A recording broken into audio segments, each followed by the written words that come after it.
am working on my lunch today, and we're air frying up some Brussels sprouts.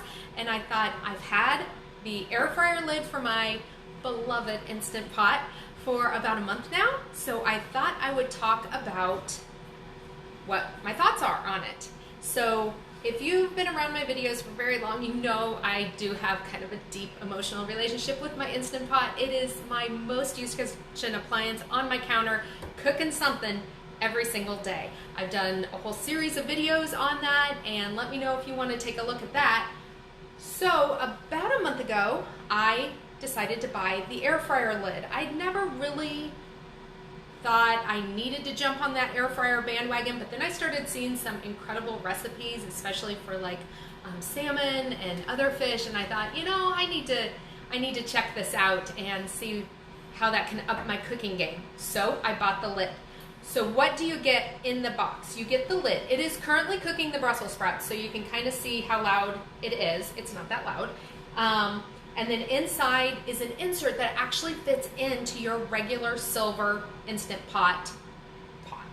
So it also comes with this little rack, which is for dehydrating things. I haven't used it.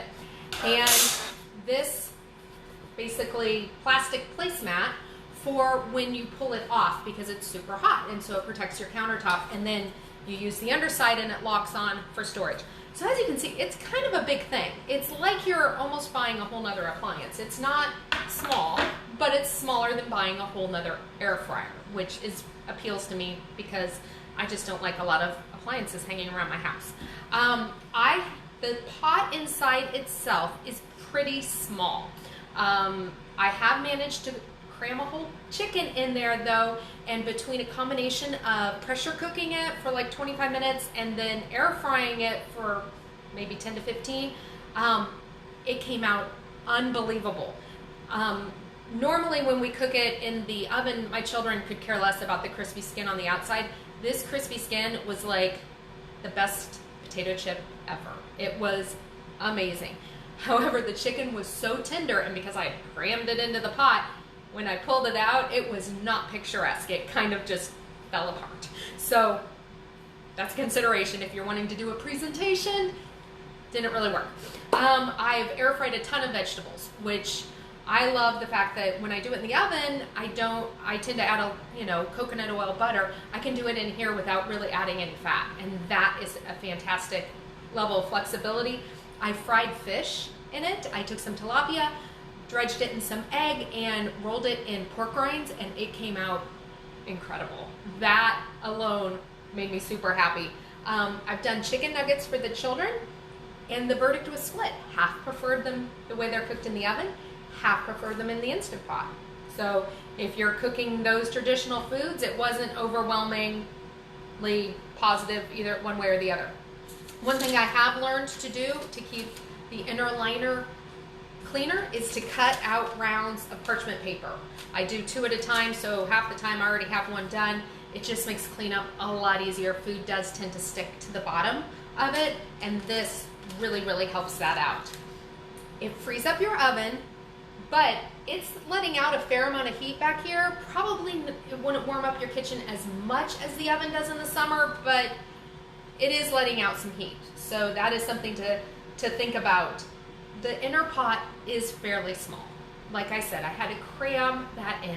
And when you're cooking for the Army like I am, I can't generally cook a whole meal's worth of anything for my family in this. I mean, if you follow the instructions and only do a single layer, you're probably only doing like a dozen chicken nuggets, and that doesn't fly when you're feeding 8 to 10 hungry kids.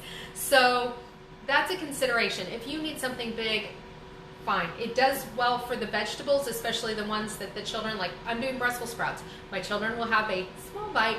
Brian and I will eat the rest. And so it's fine for that, but if you are wanting something that really fed 8 to 10 people, it's too small. It just is.